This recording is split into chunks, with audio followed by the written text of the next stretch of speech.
స్వాములందరికీ స్వామియే శరణమయ్యప్ప. జాతి మత కుల విచక్షణ అయ్యప్పకు లేదు.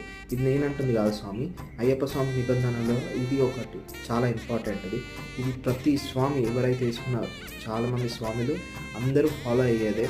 ఎందుకంటే మనము ఒకవేళ పాదం తీసుకోవడానికి వేరే స్వామి పాదం తీసుకుంటాము, పాదం ఇస్తాము, చేసేటప్పుడు మనం ఈ కులమా ఆ మతమా అనేది చూడకుండా అతను అయ్యప్ప మాల వేసుకున్నాడంటే ఖచ్చితంగా మనం పాదం తీసుకుంటాము.